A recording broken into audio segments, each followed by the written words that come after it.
Nobody was laughing the morning Willa Garnett wired 4 weatherproof horn speakers into the rafters of her hog barn, but they were laughing by afternoon, and the laughter would travel through Dallas County, Iowa, the way all laughter travels through a farming community from the barn to the truck cab, to the grain elevator counter, to the corner table at the Main Street Cafe, picking up detail and losing accuracy at every stop until it arrived at its final form, which was the version that made the most sense to people who had already decided what they were looking at. What they were looking at, or thought they were looking at, was a 43-year-old widow in over her head. 3 men were standing at the fence that morning in October of 1982. They had driven past on County Road F31 and had seen Willa's truck pulled up close to the side door of the finishing barn, and had slowed down the way men slow down when they see something they cannot immediately categorize. They had gotten out. They had walked to the fence. They had watched her move in and out of the barn door, carrying commercial audio equipment in cardboard boxes. The kind of equipment you saw in school gymnasiums and church fellowship halls, not in hog operations in central Iowa. They stood at the fence with their hands in their jacket pockets and their hats pulled down against the October cold, and they watched in the way a man watches something he believes he understands, but cannot quite explain, half curious, half embarrassed on her behalf, absolutely certain that what they were seeing was a mistake of some kind, that the grief of the previous 6 months had tilted something in her reasoning that a few more months and some practical advice from someone with experience might set right. Clem Garnett had died on a Monday morning in April of 1982. He was 46 years old. He had gotten up before 5, the same as always, eaten the breakfast Willa had made him, the same as always, and walked out to the loading barn to move a trailer of finished hogs for the slaughterhouse run to Des Moines. The load was scheduled for 7. Willa found him in the loading chute at 11:30 when he did not come in for lunch. The coroner said it had been fast, a heart attack. Clem had likely been gone within 2 or 3 minutes of the first symptom. Willa had thanked the coroner. She had gone home and sat at the kitchen table for an hour without moving. Then she had gone back out to the loading barn and finished moving the hogs, because the truck was coming and the hogs needed to go. And somewhere underneath everything she was feeling in that hour at the kitchen table, Willa Garnett understood with the particular clarity that practical people find in impossible moments that 800 hogs do not stop needing feed and water and care, because the man who built the operation for them died in the loading chute on a Monday morning in April. The funeral was on Thursday. On Friday morning, Willa was back in the barn doing chores. The neighbors noticed. The men of Dallas County were kind to her in the way that rural Midwestern men are kind to new widows, which is to say they were genuinely decent about it, and also could not entirely conceal the assumption that was running underneath the decency. They brought food. They offered help with the heavy work. They asked her more than once gently and carefully whether she had thought about what she was going to do with the place. The assumption underneath those questions was not hidden. Not really. A widow did not run a hog operation in central Iowa in 1982. A widow sold the equipment, rented out the ground, and moved into something smaller and more manageable in town. Everyone who asked Willa about her plans was in their own way trying to help her follow that expected path. They meant well. Every one of them meant well. Willa listened to all of it. She thanked every person who brought a casserole or asked about her plans. She said she had not made any decisions yet, and she kept raising hogs. By September of 1982, 5 months after Clem had died, the Ross farm was still running. Not as smoothly as it had run when Clem was alive, because nothing runs as smoothly without the person who built it and understood every part of it. Willa had hired a high school boy from Perry named Tommy Vouse to help 3 afternoons a week. Between the two of them and a great deal of quiet stubbornness on Willa's part, the hogs got raised. What Willa noticed in those first months alone was that the hogs were not right, not sick, not injured in any visible way, not underfed, but nervous in a way she had not seen before, or perhaps had seen before and had not had reason to look at closely, because Clem had always been there, and the barn had always had Clem's particular presence in it. The sound of him moving through the chores, the steady rhythm of a man who knew where everything was and what everything needed. The finishing pigs were fighting each other in ways that left marks. They startled at the feeder motor cycling on. They squabbled at the feeding bunk more than she remembered them squabbling. The carcass bruising on the last 2 loads she had shipped to Des Moines had been bad enough that the buyer had mentioned it when he settled up with her. He was a gentleman who had been buying from Clem for years, and he said it the way a gentleman says a difficult thing, factually, because his job required him to be accurate, and because the bruising showed up on every grading sheet whether anyone mentioned it or not. Bruised pork grades down. Graded down pork pays less. Willa had lost approximately $80 per head on those 2 loads because of stress bruising she did not know how to fix. On a load of 40 hogs, $80 a head was $3,200. On a farming operation with a mortgage and a widow trying to hold on for 1 more year, $3,200 was not a rounding error. It was a margin she could not afford to lose again and again and again through an entire production cycle while she figured out what to do. That was when she got out the binder.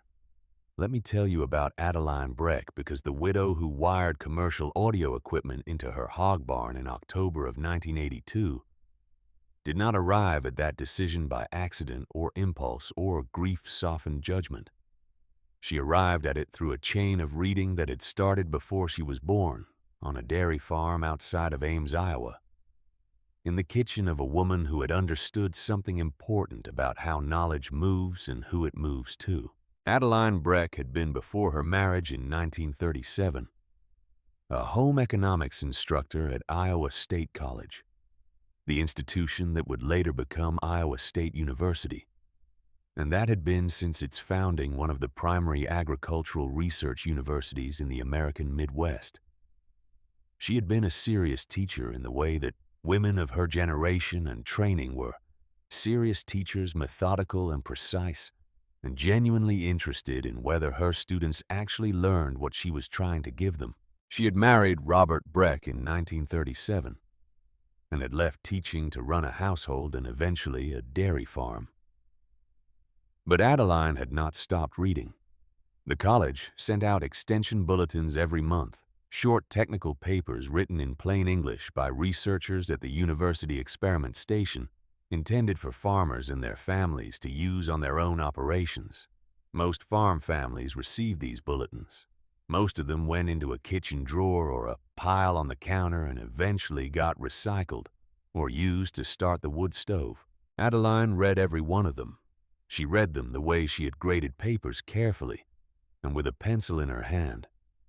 And she kept them organized in a 3-ring binder she bought at the hardware store in Ames in 1937 and replenished as needed over the following decades.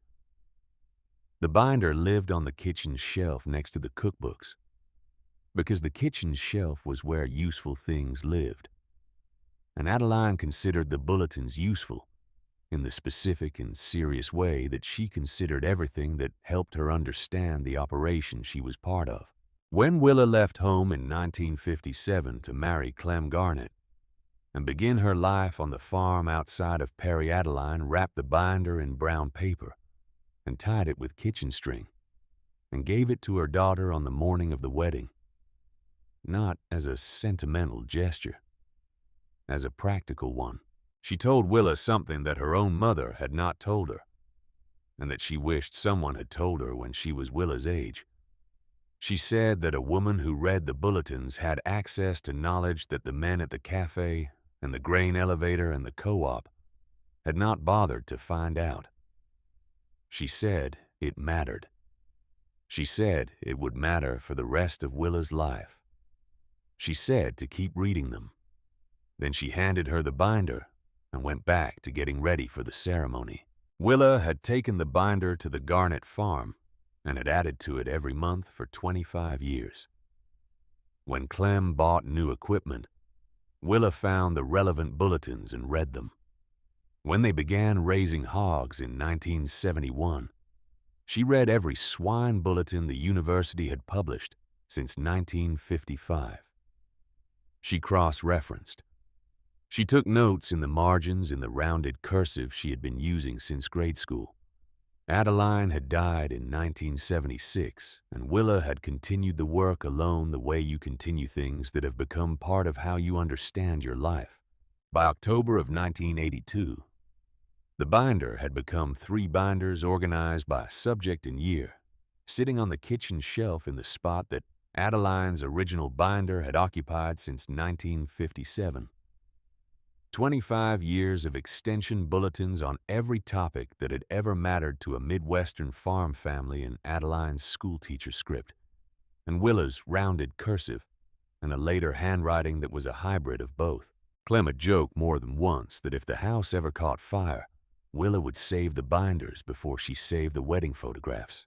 Willa had always told him she would save both.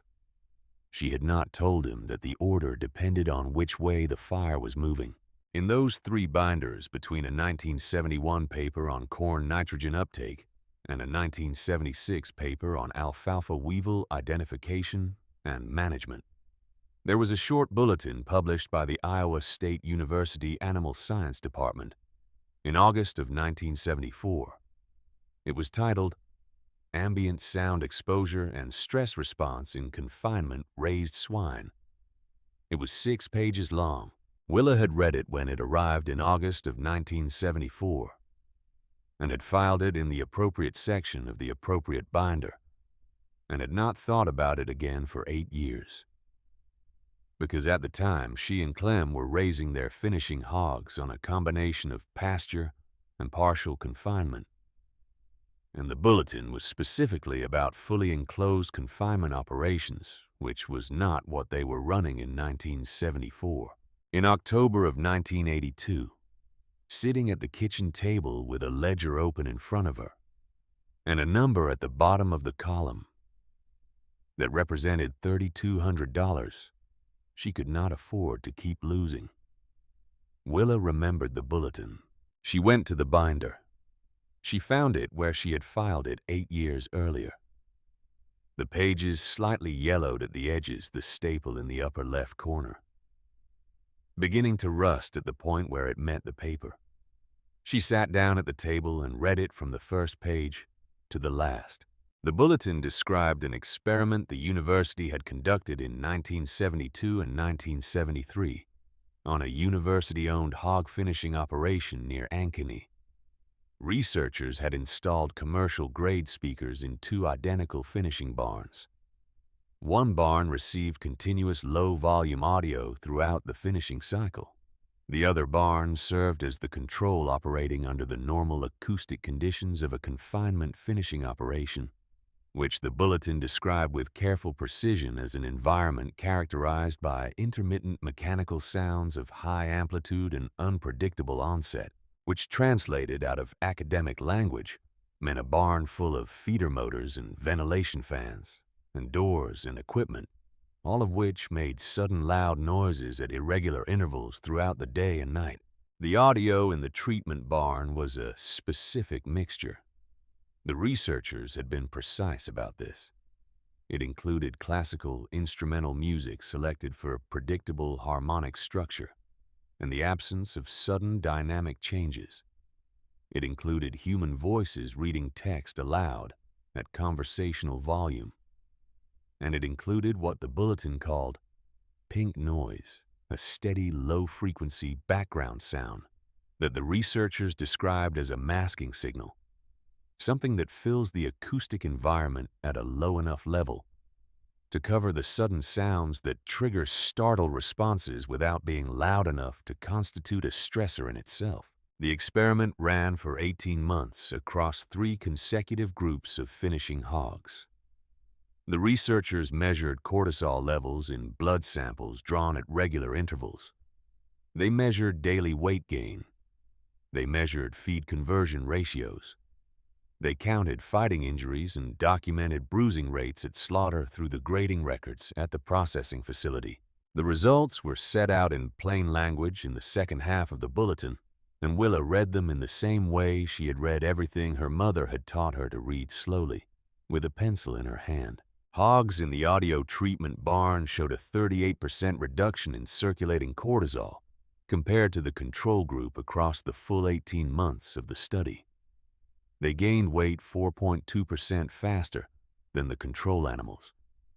They had a 31% reduction in fighting-related injuries. They converted feed to body weight 3.4% more efficiently than the controls, and the number that stopped Willa mid-sentence when she reached it. They graded out at the processing plant with 23% less carcass bruising than the control group. The bulletin explained the mechanism in a section that Willa underlined twice. Hogs in confinement operations live inside an acoustic environment that is from the evolutionary perspective of an animal, whose nervous system developed over millions of years on open ground, genuinely alarming. Every sudden sound, every unexpected mechanical noise triggers a startle response. The startle response is involuntary. It is the physiological expression of a survival mechanism that kept the ancestors of domestic hogs alive by treating every unexpected sound as a potential predator until proven otherwise. The startle response releases cortisol. Repeated cortisol release across an 18 to 24-week finishing cycle causes measurable and consistent consequences: reduced daily weight gain, increased aggression between animals, increased muscle damage from fighting, which shows up as bruising at slaughter, lower feed conversion efficiency as metabolic resources that should be going into growth are diverted into stress response. Continuous ambient audio at the right volume masked the acoustic events that triggered the startle response.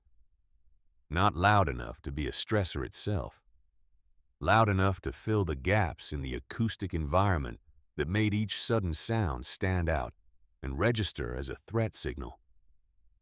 The hogs in the treatment barn still responded to genuinely loud events, but the dozens of small acoustic events that would otherwise have been triggering low-level stress responses all day long every day, for the full finishing cycle simply stopped triggering them.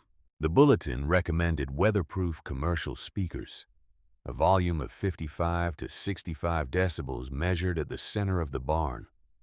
Continuous 24-hour operation, because any extended period of silence would reset the animal's auditory threshold and eliminate the masking benefit the system depended on. The cost-benefit analysis in the final section of the bulletin was written in the careful, conservative language of academic researchers who did not want to overstate their conclusions. But even in that careful language, the numbers were clear.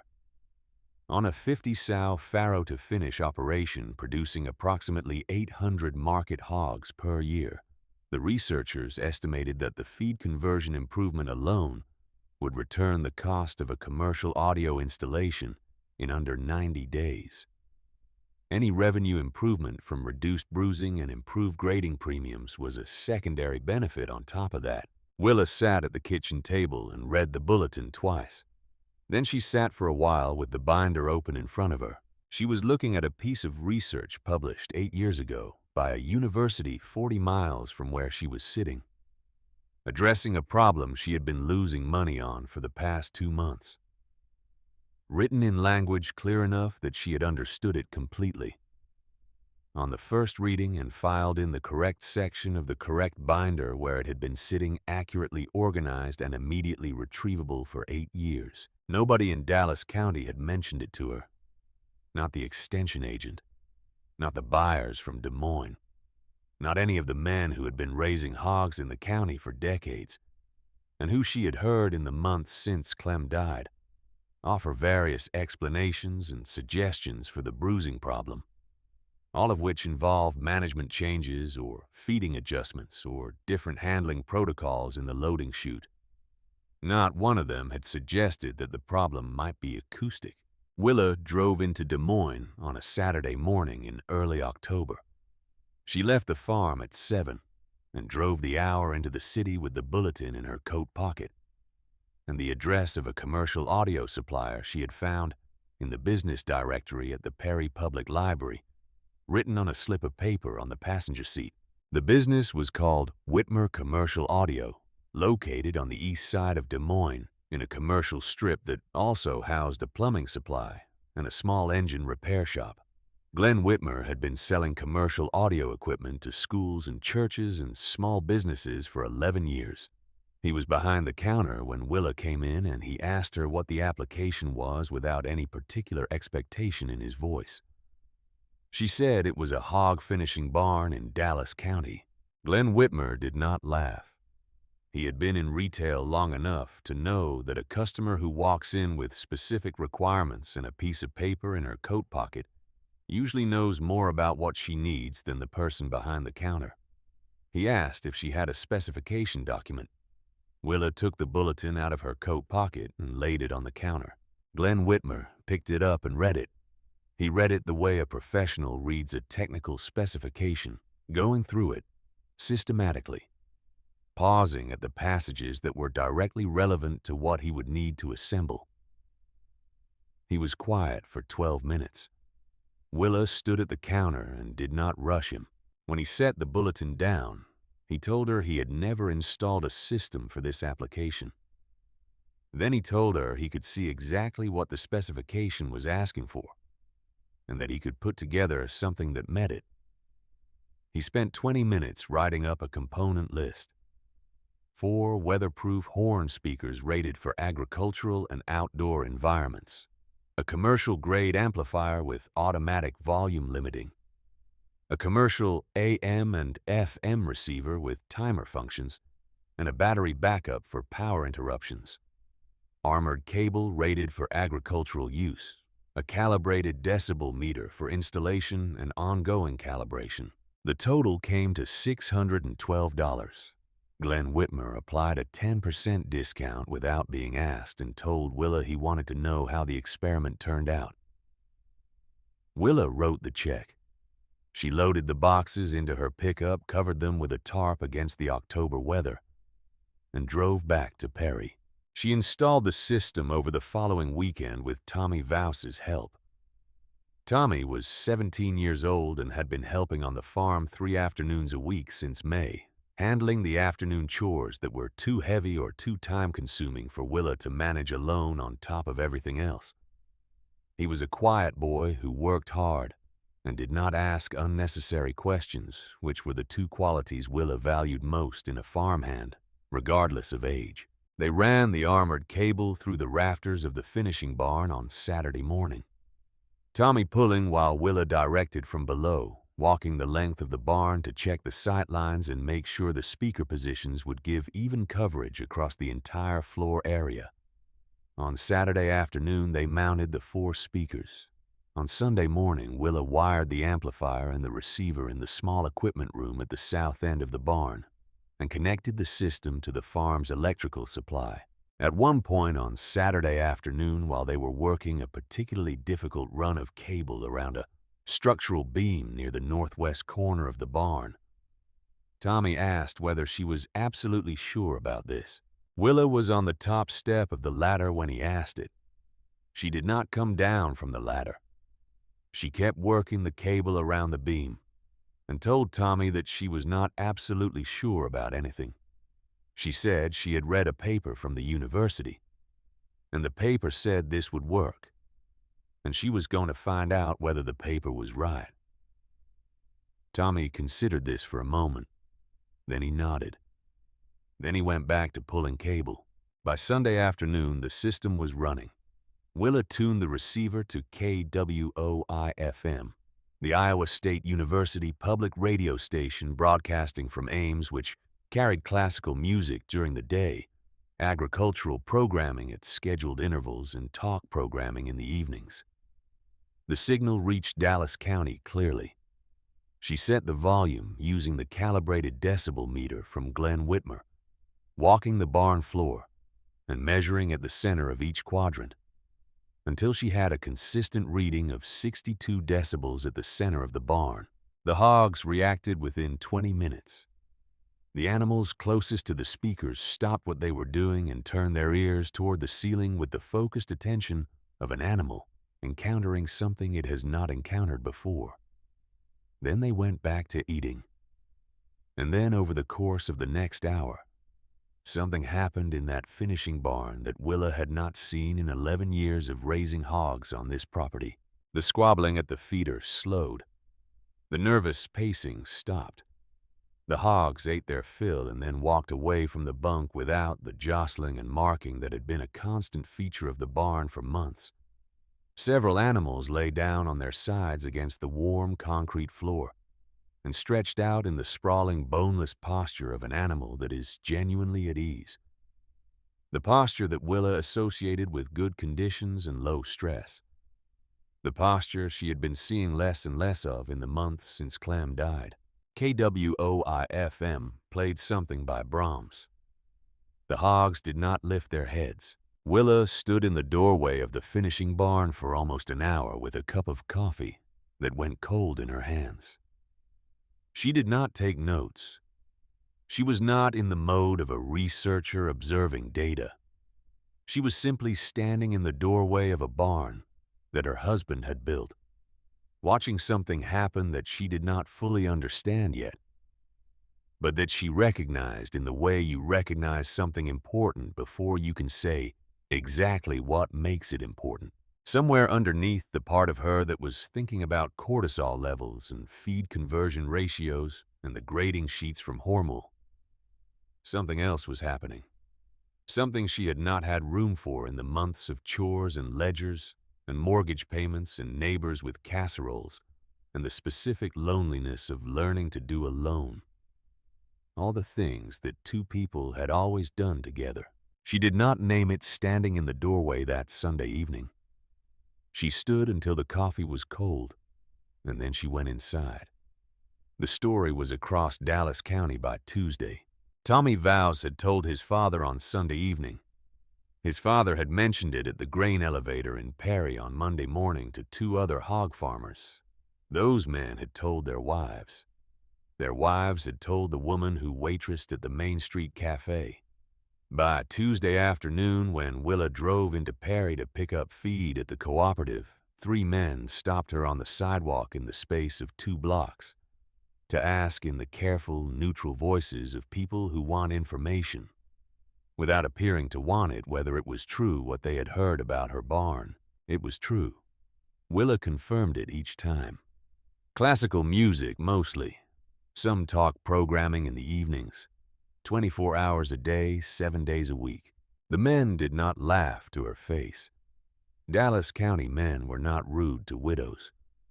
They waited until she was out of earshot.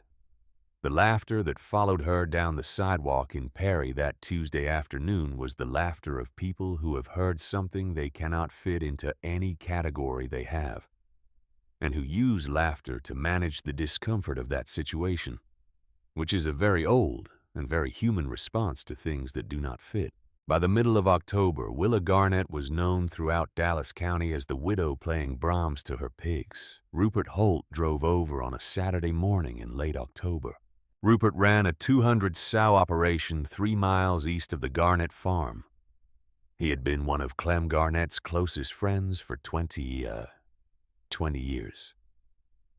When Clem had died in April, Rupert had taken it the way men take the death of a close friend personally, and with a grief that expressed itself through practical action rather than conversation.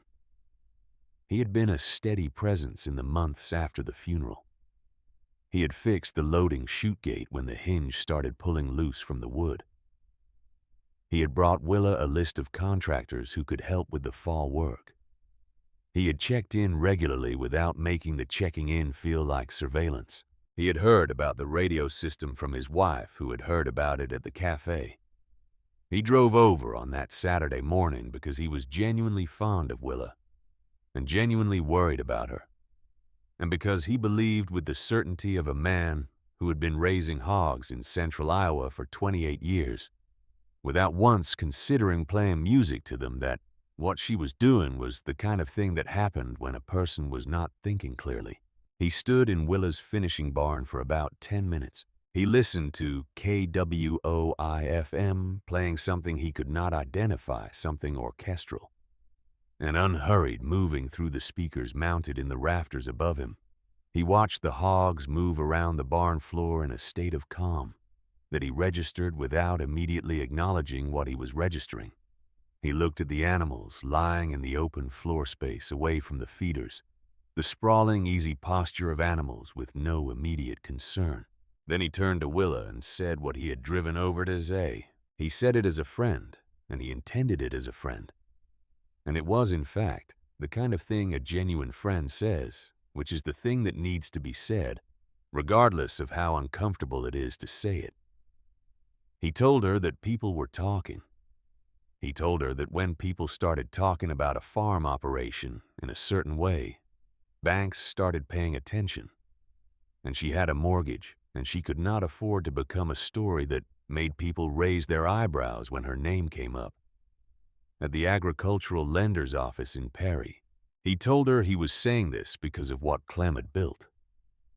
He told her that Clem had spent 11 years building something real on this ground, and that Willa owed it to what Clem had built to be careful. He was not wrong about any of those things in any abstract sense. Willa understood this. She listened to everything Rupert said without interrupting. She thanked him for driving over. She told him she understood his concern and that she would think about it carefully. She walked him back to his truck. She waved as he pulled out of the drive. Then she turned and walked back to the finishing barn and stood in the doorway for a moment, listening to the music and watching the hogs. Then she went to the equipment room and checked the volume calibration against the decibel meter. 62 decibels at center barn, exactly where it was supposed to be. She did not change anything. Now let me ask you something before we go further. Rupert Holt had been raising hogs for 28 years. He was not a foolish man. He was not a cruel man. He was by any reasonable measure one of the more successful hog producers in central Iowa. He looked at what Willa was doing in October of 1982, and he drew the most reasonable conclusion available to him from what he could see. He was reasoning from 28 years of experience in an industry that had never in any conversation he had participated in ever mentioned playing audio to finishing hogs as a production management strategy. Willa was reasoning from 6 pages of a bulletin published by Iowa State University in August of 1974, which described a controlled experiment run across 3 consecutive finishing groups with measured outcomes and a cost-benefit analysis that was conservative enough to hold up under scrutiny. The distance between those 2 kinds of knowing, between the knowledge that circulates at the grain elevator and the knowledge that sits in a university bulletin on a shelf in a binder that nobody else has bothered to read, was the distance between a farm operation that was quietly failing and a farm operation that was about to become something else entirely. Adeline Breck had understood that distance in 1937 when she started keeping the binder. She had understood it well enough to wrap the binder in brown paper and tie it with kitchen string and give it to her daughter on the morning of her wedding with specific instructions to keep reading. Willa had understood it well enough to keep reading for 25 years through good harvests and difficult ones through the years when Clem was alive and running the operation, and through the months since he died when the operation was entirely hers to run or to lose. What nobody in Dallas County understood yet, standing at the fence or sitting at the cafe or driving away from the Garnett farm on County Road F31 on a Saturday morning in October, was that the binder on the kitchen shelf was not a widow's eccentricity. It was not grief expressing itself as poor judgment. It was not sentiment dressed up as management. It was a tool, and Willa Garnett was about to use it. The first measurable result came in the weight records. Willa had been keeping weekly weight records on her finishing hogs since 1971, the year she and Clem had started the operation. Clem had set up the system and Willa had maintained it because Clem's position was that the records were how you knew what was actually happening on a farm instead of what you thought was happening, and that the difference between those two things was where most farming decisions went wrong. He had been right about that, as he had been right about most practical things. And Willa had kept the records with the same care after he died that she had kept them when he was alive, because the hogs did not know Clem was gone, and neither did the numbers. Every 2 weeks, she weighed a sample of 12 finishing hogs, tracking the same 12 animals from the time they entered the finishing barn until they shipped using the ear tag numbers Clem had started using in 1974 as the permanent identification system for the operation. She weighed them on the portable scale in the equipment room, the same scale Clem had bought in 1973, and calibrated against a known weight at the start of every production cycle. She recorded the weights in the ledger with the date and the barn temperature and any notable observations about the condition of the animals or the feeding behavior she had seen that week. In the 6 weeks before she installed the audio system, those 12 hogs had gained an average of 1.70 pounds per day.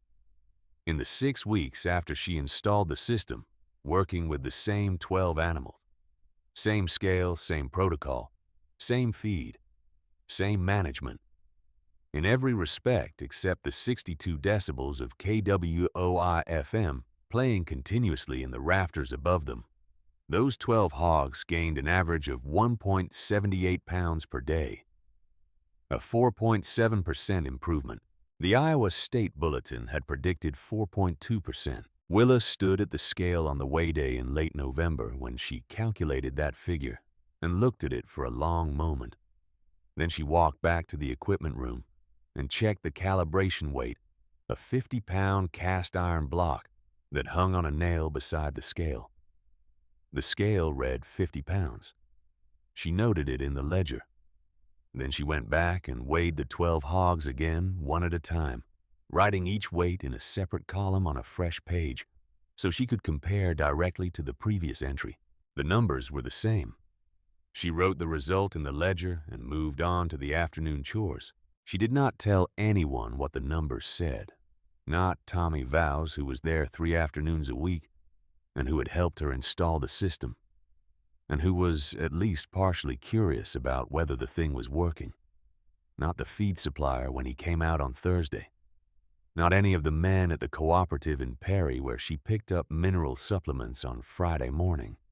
The men at the cooperative had mostly stopped asking about the radio system by November, having processed it into the category of things that widows in difficult situations sometimes did, and that would sort itself out one way or another without requiring much input from them. What she had was data. Not enough data to say anything definitive yet. 6 weeks was not a production cycle, but it was consistent with what the bulletin had predicted, and consistency in the early weeks of a measurement was the thing Clem had always said mattered most, because a result that tracked a prediction in the first phase of observation was a result you could begin to trust. The feed conversion numbers tracked as well. Willa was purchasing 3.4% less feed per pound of gain than she had been purchasing in the 6 weeks before the installation, on a finishing cycle that ran from 50 pounds to 260 pounds. 3.4% less feed per pound of gain meant approximately $42 per hog in reduced feed costs. Across a production run of 40 hogs, that was nearly $1,700 she was not spending. The $612 she had paid Glenn Whitmer in Des Moines had been returned by the end of November from feed savings alone. She noted this in the ledger with no particular ceremony, the same way she noted everything else, because the ledger did not require ceremony. It required accuracy.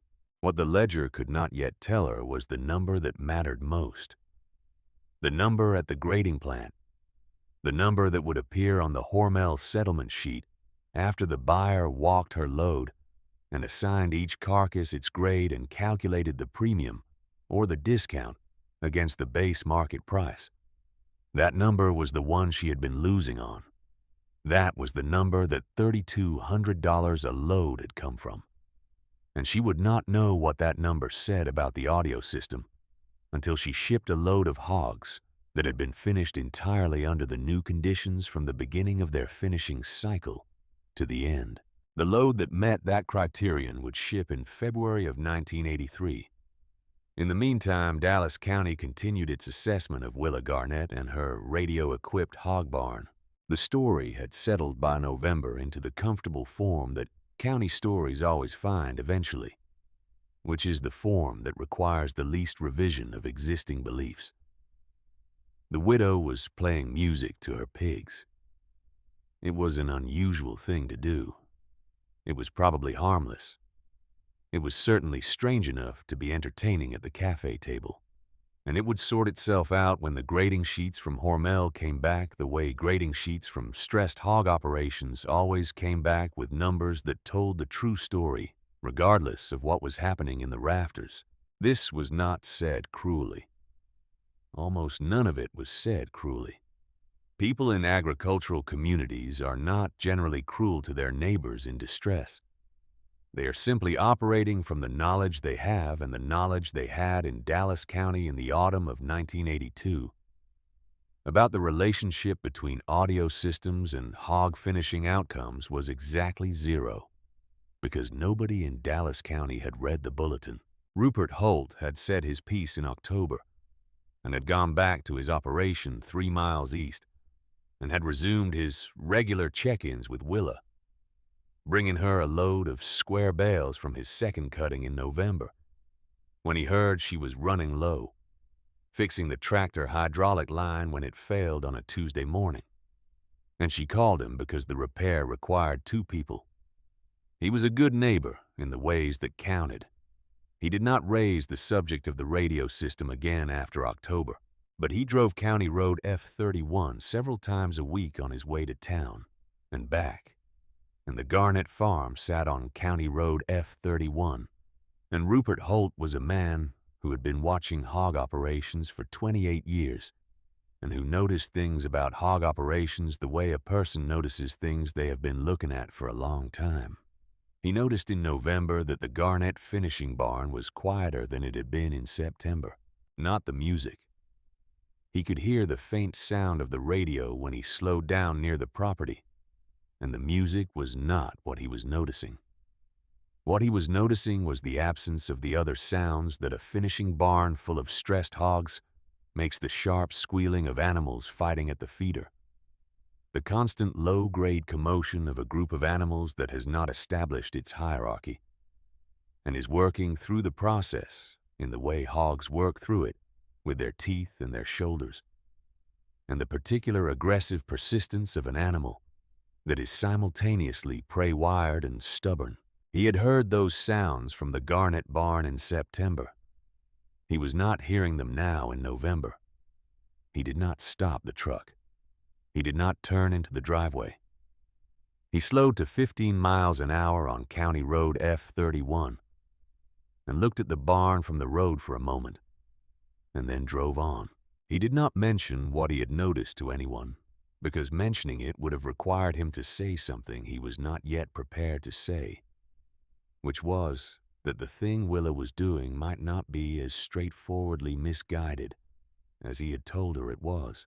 Have you ever been in a situation where you were the person who gave the advice, and the person who received the advice appeared to be doing better than your advice predicted?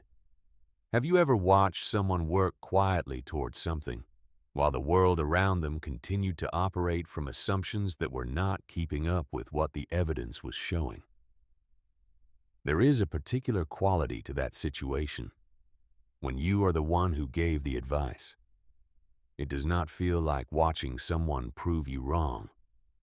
It feels like watching something you cannot quite explain from the road and driving on without stopping, because stopping would require a conversation you are not ready to have.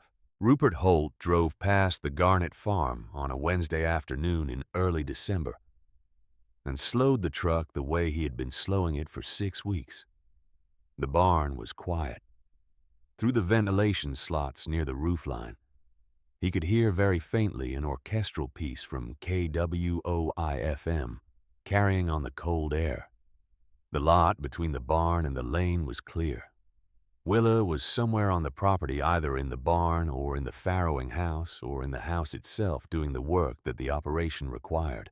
Rupert sat on the county road for 30 seconds. Then he put the truck back in gear and drove to town. The evening before the February load shipped, Willa sat at the kitchen table at 11 o'clock at night. She had been awake since 4:30 that morning, which was not unusual. She was awake before 5 most mornings, because the operation required it, and because the months of running the farm alone had shifted her sleep in the direction that all sustained hard work eventually shifts. Sleep earlier and lighter and less complete. A rest that was always partially listening for the next thing that needed attention. The kitchen was warm. The ledger was open on the table in front of her. The current production record, the 12 hog sample weights, and the feed conversion calculations, and the daily observations she had been keeping since October. Adeline's binders were on the shelf above the table, where they had always been, in the spot that Adeline's original binder had occupied since Willa carried it to this farm in 1957. The bulletin was in the binder where it had been filed in 1974, and where she had found it in October, and where it had gone back after she finished reading it at this same table 3 months ago. Tomorrow morning, Tommy Vouse was coming at 5 to help load the trailer. The load was 42 finished hogs. They had been in the finishing barn since late September. They had spent their entire finishing cycle from 50 pounds to market weight in the acoustic environment she had set up in October. 62 decibels of continuous audio, KWOI-FM, and the steady low-frequency masking sound that the amplifier produced when the receiver was between stations. The environment the bulletin had described, and she had built, and that had been running without interruption for 16 weeks. The weight records said what they said. The feed conversion said what it said. The fighting injuries on this group were fewer than she had documented on any comparable group in the operation's history. She had walked the load that afternoon and looked at each animal, and what she had seen was consistent with what the records showed: hogs in good condition, good flesh moving well without the shoulder and flank scarring that stress fighting left on animals that had spent a finishing cycle in a barn full of chronic low-grade aggression. The grading sheets from Hormel would say what they said. That was the part she could not control, and the part she had been sitting with at 11 o'clock at night in the warm kitchen with the ledger open in front of her. She was not uncertain about the research. The bulletin had been accurate to within 1/10 of a percentage point on the weight gain prediction. The feed conversion had tracked the bulletin's figure precisely. There was no reason to believe the bruising reduction figure would not track as well. The mechanism was what it was. The hogs had spent 16 weeks in a masking acoustic environment. The startled responses that would otherwise have been triggering cortisol release dozens of times a day had not been triggering the downstream consequences of chronic cortisol elevation. The aggression, the muscle damage, the bruising had not had the biochemical foundation to develop. She understood all of that. The science was not what she was sitting with at 11 o'clock. What she was sitting with was something older than science and harder to put in a ledger column. Clem had built this operation for 11 years. He had woken up before 5 every morning for 11 years and walked out to these barns and done the work that the operation required. And the operation he built was what stood between Willa and the outcome that everyone in Dallas County had privately expected since April. The mortgage on this property was a real number. The relationship between Willa Garnett and the agricultural lender in Perry was a real relationship that depended on real performance, not on the performance she believed she was capable of producing, or the performance that a 1974 bulletin had predicted, but on the performance that actually showed up on the grading sheets. If the grading sheets from Hormel came back tomorrow with numbers that looked like the grading sheets from the fall, if the system had not done what the research said it would do, if there was some variable between the university's controlled experiment near Ankeny in 1972 and her finishing barn on County Road F31 in 1983 that invalidated the comparison, then the conversation she would be having next week would not be about feed conversion ratios. It would be about the mortgage. She looked at the ledger for a long time. Then, she noticed that her hands were not entirely steady when she turned the page to write the final pre-shipment observation for the load, not from cold. The kitchen was warm enough, from something that lived in the space between knowing something and having the thing you know confirmed in a setting where confirmation is the only thing that matters. She had read the bulletin, and she believed the bulletin and the data she had collected for 16 weeks was consistent with the bulletin in every measurable way. She also understood that the grading sheet from Hormel was not a controlled experiment. It was not a laboratory result.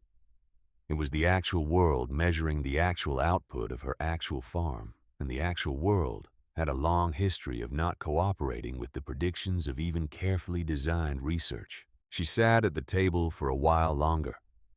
Then she got up and went out to the finishing barn to do a final check on the load before the morning. KWOIFM was playing something slow and sustained, strings primarily, the kind of orchestral piece that moves at the pace of something that has no urgency. The finishing barn was at the temperature it was supposed to be at. The animals were settled. Several of them were lying down. She walked the length of the barn, slowly looking at each animal, the way Clem had taught her to look at them. Not for any specific symptom, but for the overall quality of how they were carrying themselves. The thing a person who has been around animals long enough learns to read before they can articulate what they are reading. What she saw was what she had been seeing for 16 weeks. She went back inside, checked the calibration on the decibel meter one more time out of habit, rather than necessity, and went to bed. Tommy Vouse arrived at 5 the next morning. They loaded the trailer in the dark, working by the lights Clem had installed along the loading barn roofline in 1978. The load was 42 hogs moving well, loading without the kind of resistance that stressed animals show in the chute. The digging in and the fighting backward and the piling that makes loading take twice as long and leaves marks on the animals before they ever reach the plant. The trailer driver was a man named Pete Holloway, who had been hauling hogs out of Dallas County for 15 years, and who had been loading at the Garnett farm since the early 1970s. He backed the trailer into position and watched the loading through his side mirror without getting out of the cab, which was what Pete Holloway did when a load was going smoothly. When Willa climbed into the passenger seat of Pete's cab, with her ledger on her lap and a thermos of coffee at her feet, Pete raised an eyebrow. She told him she was riding along. She had never ridden along on a load before. He looked at her for a moment, and then he put the truck in gear. They drove north on the highway in the dark, and then west, the trailer steady behind them. In the February cold, the flat white fields of central Iowa, moving past the windows in the pale gray light of an early February morning. Willa sat with her ledger and watched the fields go by and did not say much. Pete Holloway was not a man who required conversation, which was one of the reasons he had been hauling hogs out of Dallas County for 15 years, without anyone asking him to do something different. The Hormel plant in Fort Dodge was a large operation set back from the highway behind a receiving yard that could handle multiple trailers simultaneously. Pete backed into the assigned unloading bay. The ground crew began moving the hogs off the trailer with the practiced efficiency of men who had done this particular job thousands of times. and who were very good at it.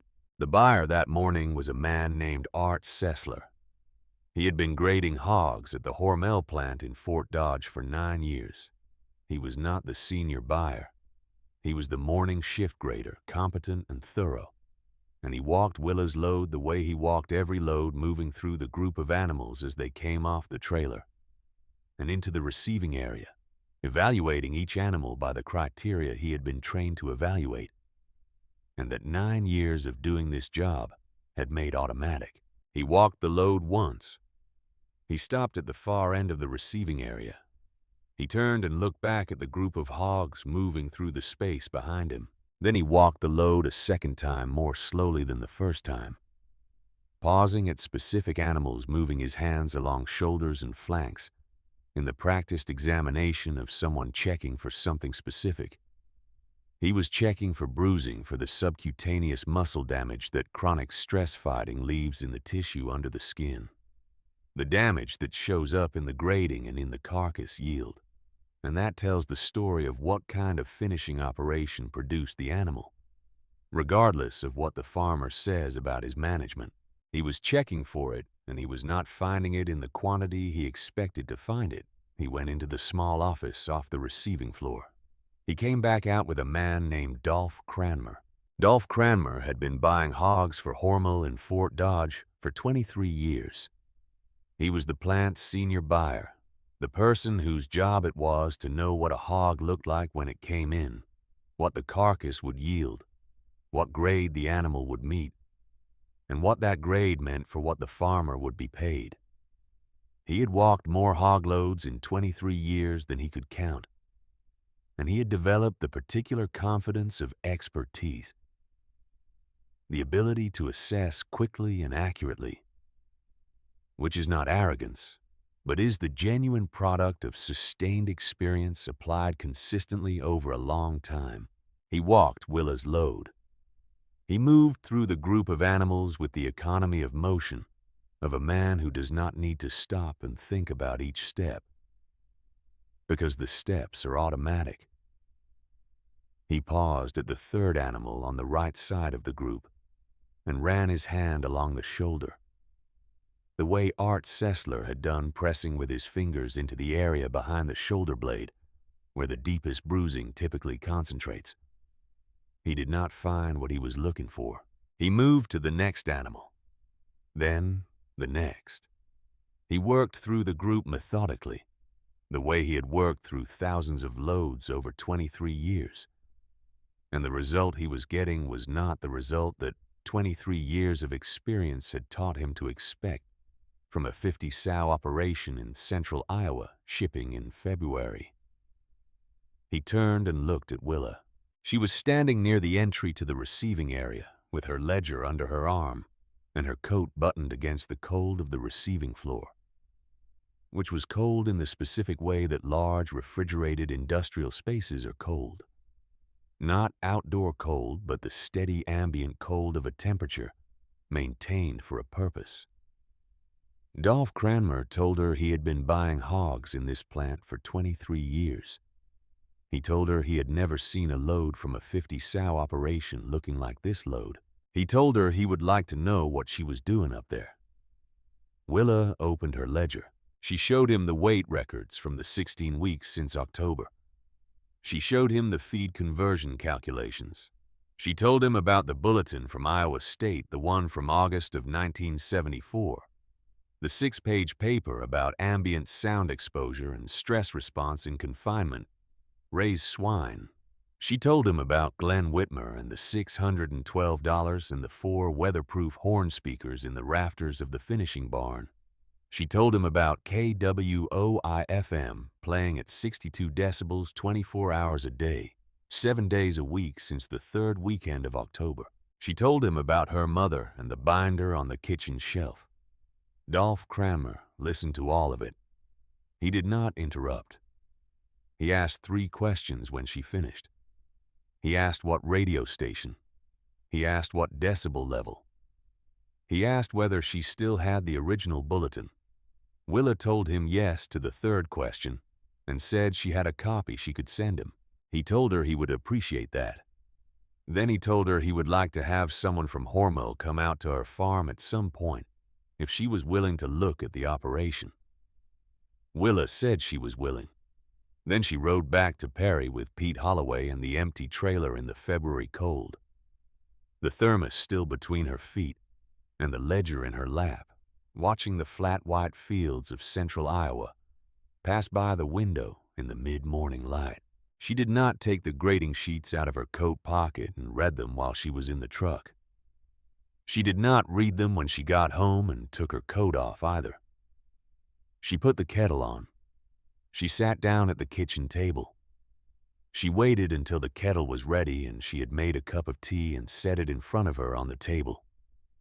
Then she took the grading sheets out of her coat pocket and laid them flat on the table in front of the tea. She read them 3 times.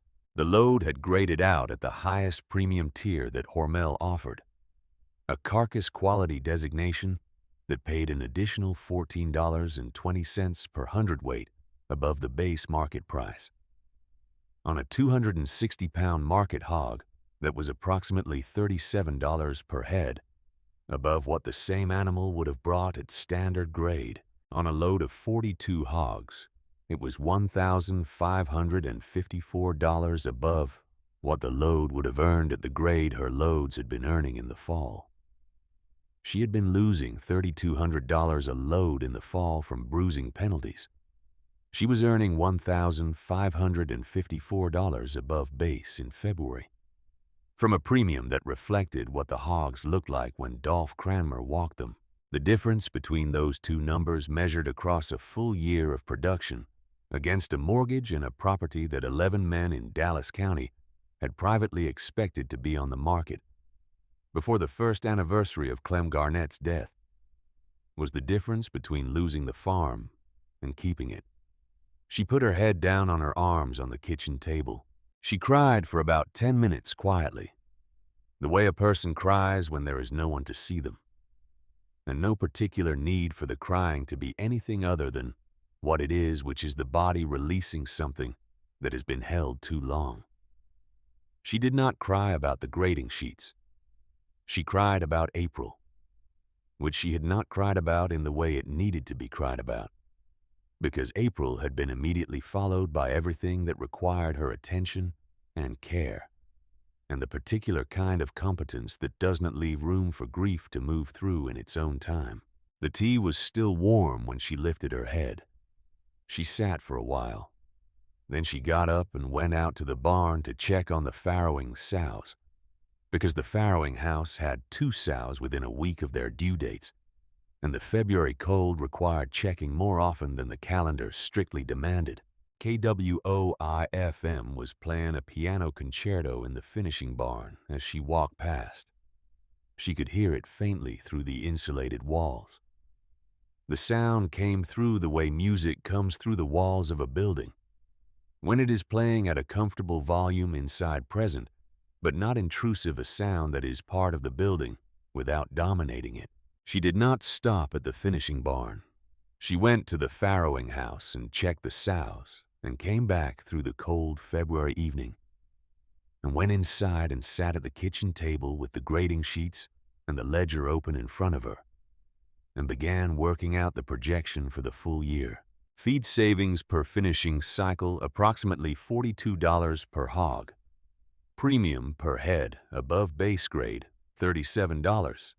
Total per head advantage over pre-system performance $79, excluding the reversal of the previous bruising penalty, which added another $80 per head recovered, against $612 in equipment cost.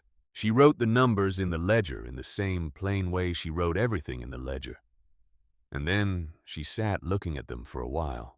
Somewhere in the column of numbers on that page was a different conversation than the one Dallas County had been having about Willa Garnett and her barn full of classical music. The conversation that the numbers wanted to have was about what happens when a piece of knowledge that is available to everyone, published and archived and mailed out by a university to every farm family in the state, actually gets read by someone and applied to a real operation with a real mortgage and a real problem that needed solving.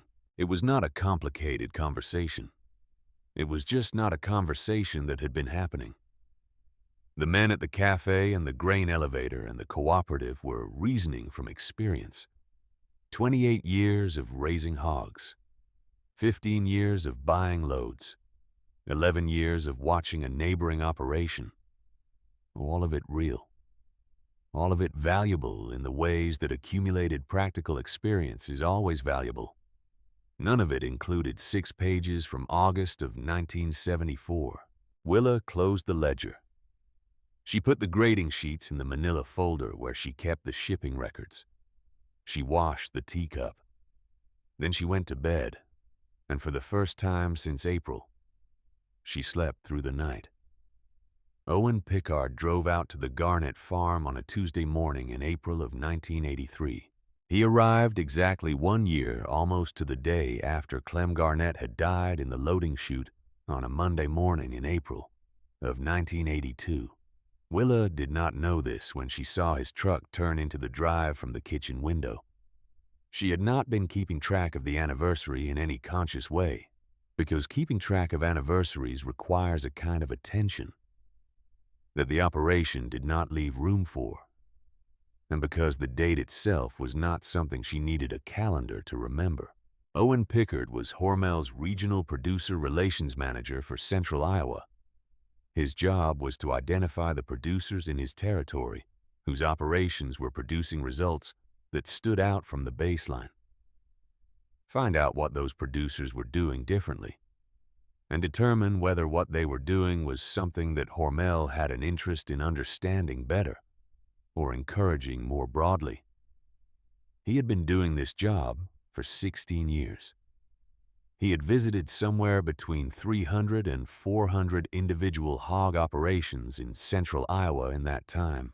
Everything from small farrow-to-finish operations like the Garnett farm to large finishing-only operations with thousands of head moving through on a continuous basis.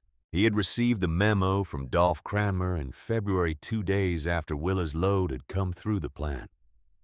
And Dolph had walked it twice and called Art Sessler back out to the receiving floor, and then sat down that evening and written 2 pages about what he had seen and what the farmer had told him about how she was producing it. The memo had moved up 3 levels of Hormel management in less than a week, which was not the normal speed at which memos move through a meat processing company's organizational structure.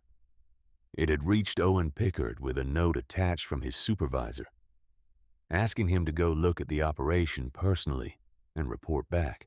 Owen had called Willa in March to schedule the visit.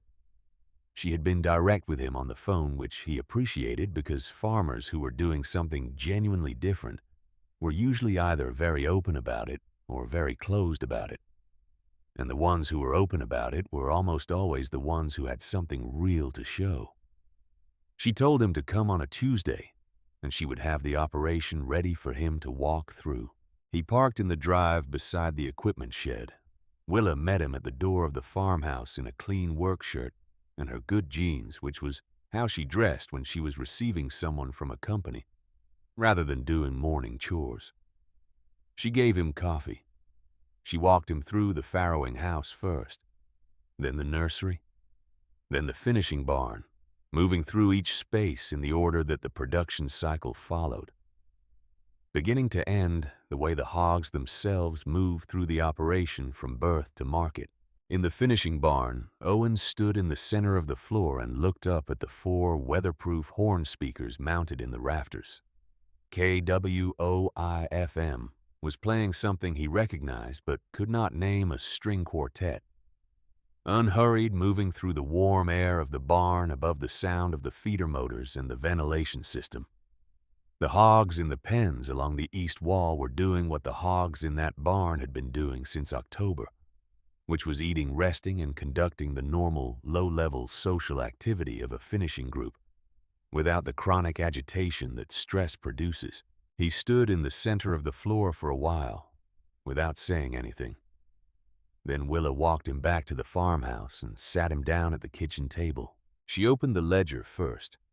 She showed him the 12 hog sample weights recorded every 2 weeks from October through February, the progression of entries in her rounded cursive showing the consistent 1.78 pounds per day average that had held across the entire period since installation. She showed him the feed conversion calculations, the column of figures that documented 3.4% less feed per pound of gain across 16 weeks of production. She showed him every grading sheet from every load she had shipped since October, the progression of results from the fall loads with their bruising penalties to the February load that had graded at Hormel's highest premium tier.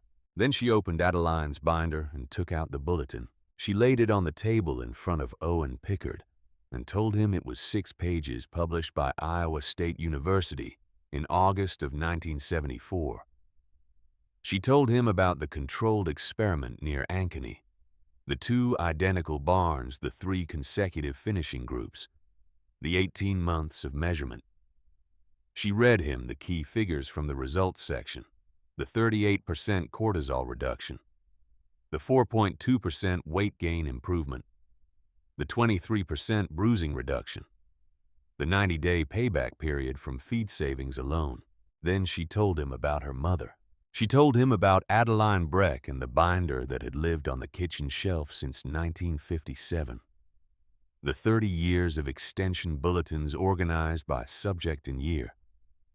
The system that Adeline had built from a home economics teacher's instinct that information needed to be kept in order to be useful, and that information kept in order was more valuable than information that existed but could not be found.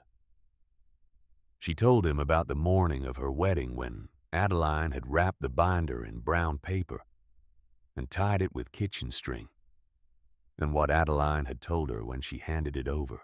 Owen Pickard listened to all of it without interrupting.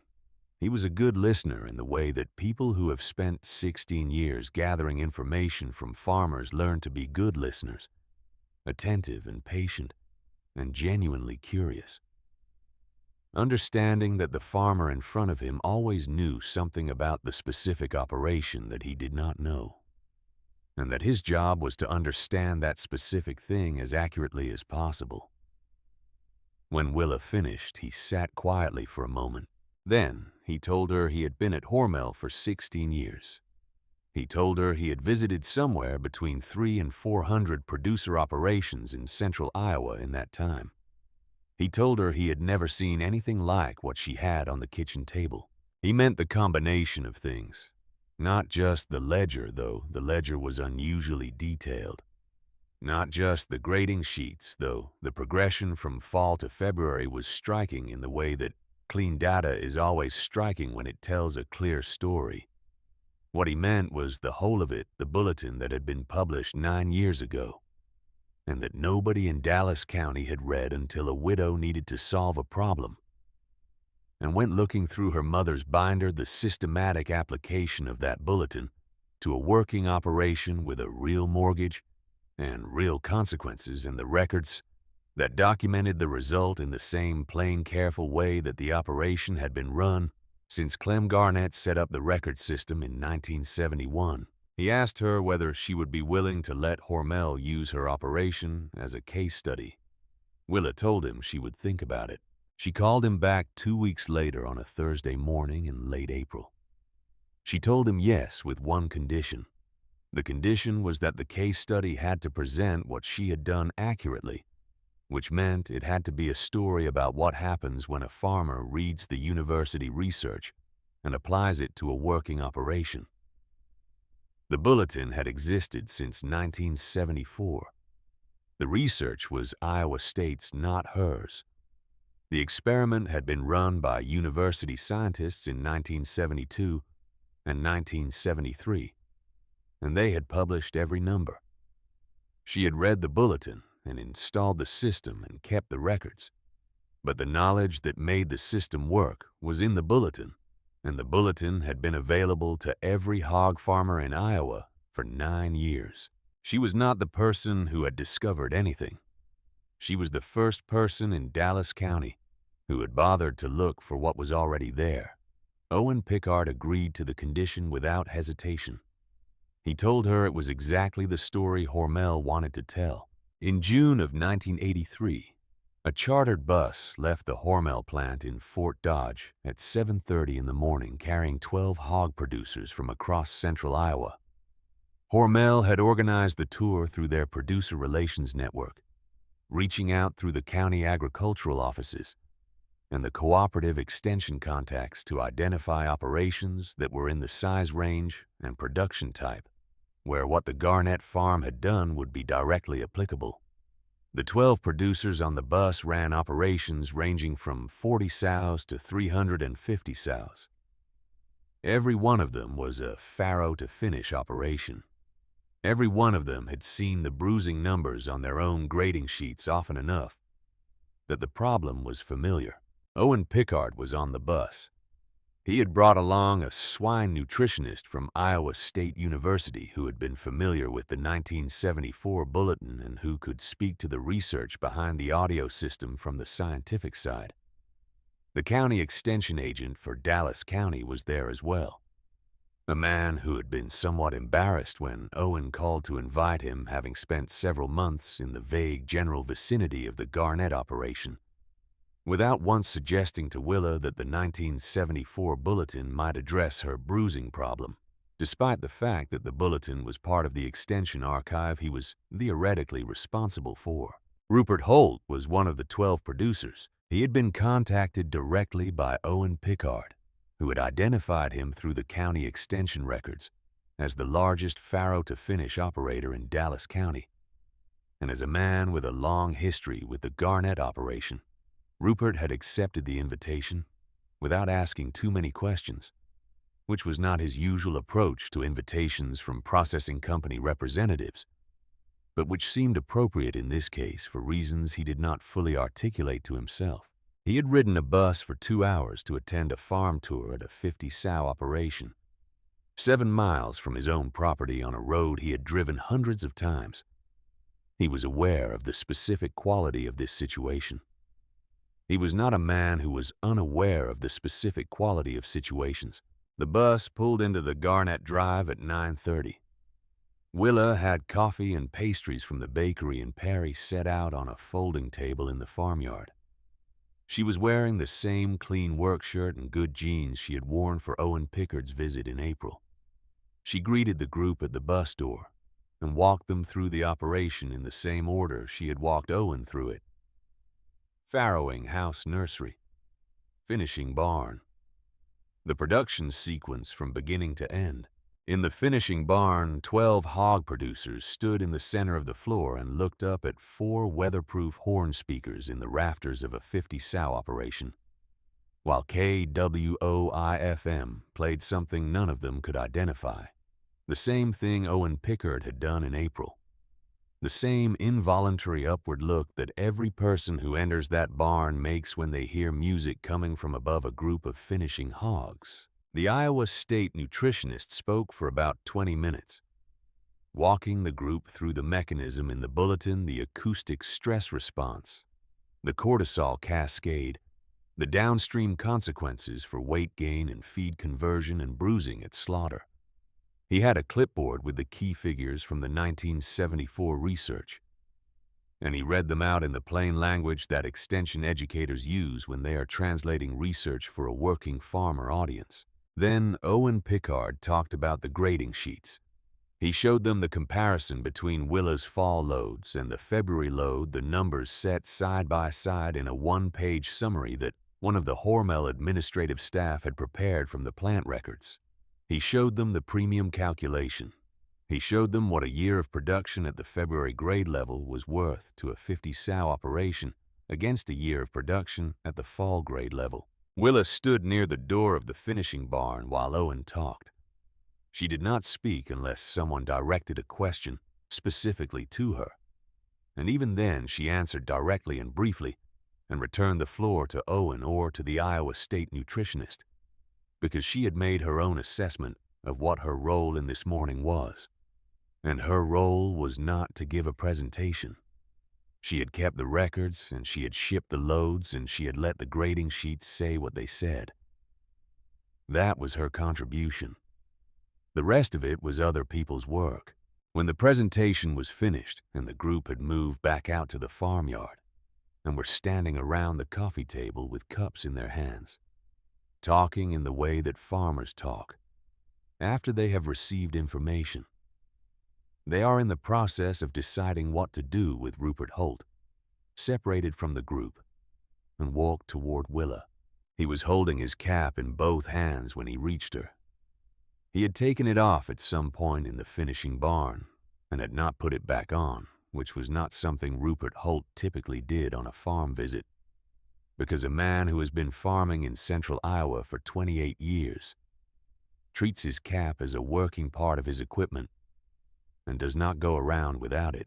Several of the other producers watched without quite meaning to, watch the way a group of people who have been in the same room for an hour notices when two of the people in the room have something between them that the rest of the room does not fully understand. Rupert told Willa he owed her an apology.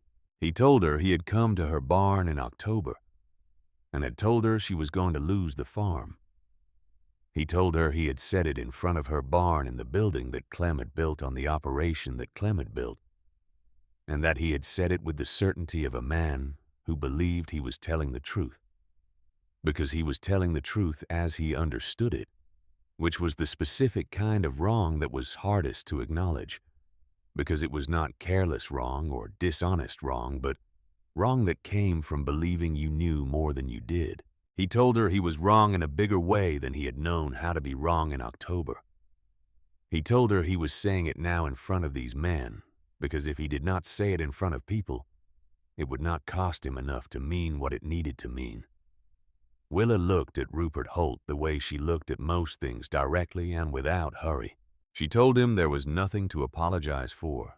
She told him he had come as a friend and had said what he believed to be true, which was what friends did, and that Clem would have said exactly what Rupert had said if the situation had been reversed.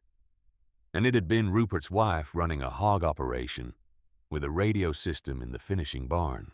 She told him Rupert had just not known about the bulletin. Rupert nodded once. He put his cap back on. He turned and walked back to the group of producers. And he did not need to say anything else, because what needed to be said had been said. Within 3 months of the June tour, Rupert Holt had installed an ambient audio system in his 200 sow finishing barn. The system was larger than Willa's, requiring 8 speakers rather than 4 to achieve consistent coverage across the greater floor area. And the commercial amplifier was a more powerful unit than the one Glenn Whitmer had assembled in October. Rupert called Glenn Whitmer directly, having gotten the name from Willa, and Glenn drove out to the Holt operation with the 1974 bulletin and his specification notes from the Garnett installation, and put together a system in 2 visits. 7 of the other 11 producers on the June tour installed systems within the following 6 months. The 8th called Willa in the fall to ask additional questions and installed a system the following spring. By 1985, approximately 40 hog finishing operations in central Iowa were running ambient audio systems. The number grew through 1986 and 1987 as the practice moved through the regional producer networks, the way effective practices always move through the grading sheets and the settlement numbers and the conversations at the grain elevator that happen when one farmer's numbers are consistently better than everyone else's. And people start asking why.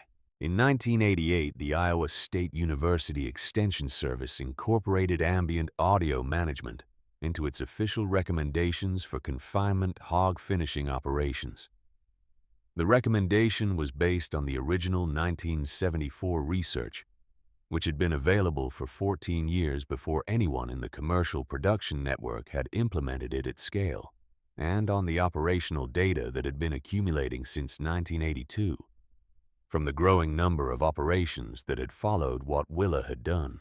The researchers who had published the 1974 bulletin began receiving inquiries from producers across the Midwest, asking whether copies of the paper were still available. The paper had been available continuously since 1974. Nobody had been asking for it. The requests arrived in a surge in 1986 and 1987, 14 years after the paper was published. Driven by the spread of operational results through the producer networks of Central Iowa, outward into the broader Midwestern hog finishing community, Willa expanded the Garnet operation from 50 sows to 120 sows in 1987. The expansion required a new finishing barn, which she built with a contractor from Perry, who had built 2 other finishing barns in the county, and who accepted her specification that the building be pre-wired for audio before the insulation went in, because running armored cable through a finished barn was harder than running it before the walls were closed. The new barn came online with its audio system already installed and calibrated, and the first group of finishing hogs that entered it had never known a finishing barn that was not running 62 decibels of continuous audio in the rafters.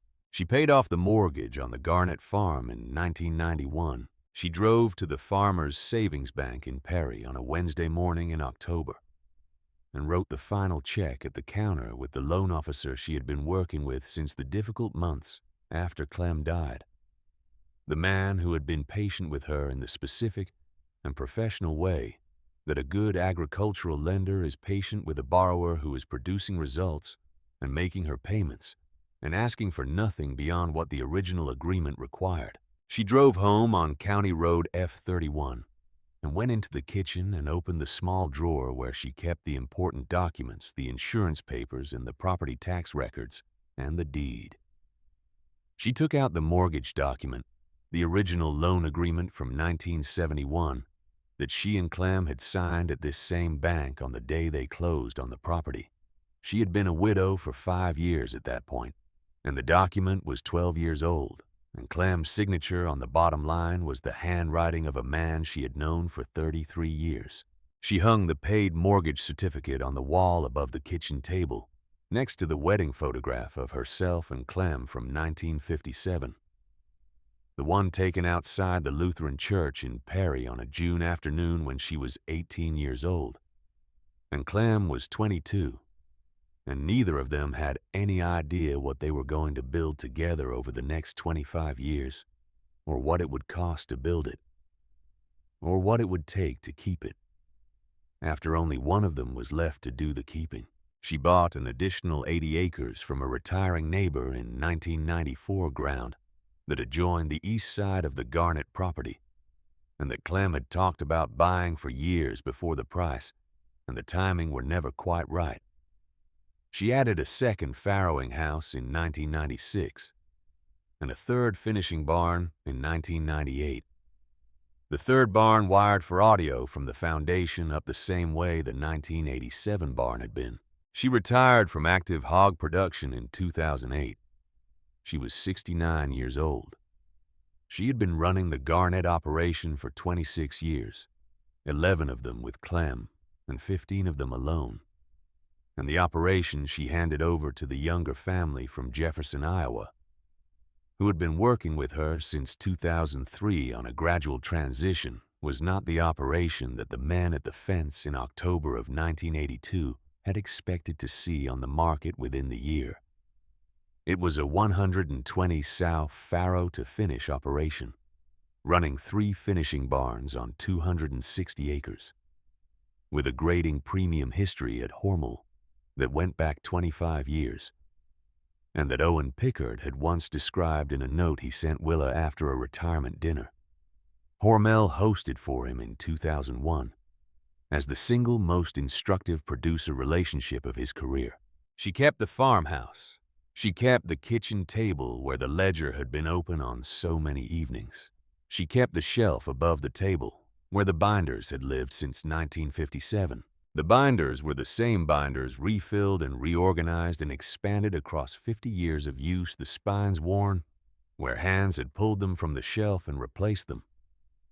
The cover of the original binder from 1937 lost somewhere in the decades of use and replaced twice the interior organized in a system that Adeline had designed, and that Willa had maintained with the same fidelity she had maintained everything Adeline had taught her to do.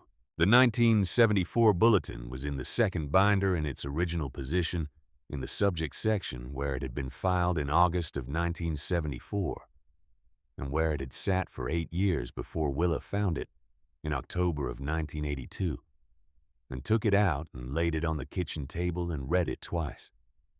She had returned it to the binder after the visit from Owen Pickard in April of 1983, and it had been in the binder since then, the staple rust brown at its edges, the pages the color of old newspaper, a 6-page document that had spent 8 years waiting for the right person to need it badly enough to go looking.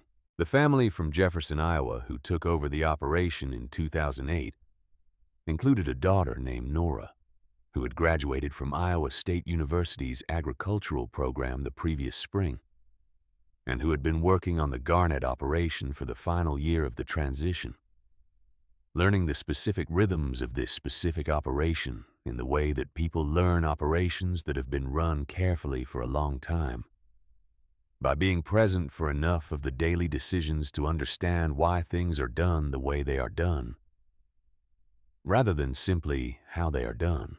On the morning that Nora graduated from Iowa State before the ceremony, Willa had driven to Ames and had taken the second binder off the kitchen shelf and put it in the passenger seat of her truck and driven the 40 miles to the university. She gave the binder to Nora in the parking lot outside the Agricultural Sciences building, the original second binder from Adeline's system, rebuilt and refilled, but the same binder in all the ways that mattered, containing 50 years of extension, bulletins in Adeline's schoolteacher script, and Willa's rounded cursive, and the careful printing of the decade when Willa had let the Jefferson family's daughter add the new bulletins as they arrived so she could learn the system before she owned it. She told Nora what Adeline had told her in 1957, the same words in the same order, because the words were right and had not needed improving in the 51 years since Adeline said them the first time. She told Nora that a woman who read the bulletins had access to knowledge that the men at the cafe and the grain elevator and the co-op had not bothered to find out. She told her it mattered. She told her it would matter for the rest of her life. She told her to keep reading them. Then she handed Nora the binder and went to find a seat for the ceremony. The audio system has run in the Garnet finishing barns every day since the third weekend of October 1982. The radio plays classical music and agricultural programming and talk shows and whatever else KWOI-FM decides to broadcast into the rafters of those barns 24 hours a day, 7 days a week. The same as it has been playing since Willa Garnett stood on the top step of a ladder in October of 1982, with a bolt in her teeth and a weatherproof speaker in her hands, and told Tommy Vouse that she was not absolutely sure about anything, but she had read a paper, and the paper said this would work. Rupert Holt died in the spring of 2003 at the age of 77. His hog operation had been running an audio system for 20 years by then, and the last conversation he and Willa had about it at a county agricultural meeting in the winter before he died was about whether the newer digital audio systems offered any advantage over the commercial AM and FM receivers that Willa had been using since 1982. Rupert said he had tried a digital system in the third barn and had not found. It made a measurable difference. Willa said she had not changed her setup since 1987 and did not intend to.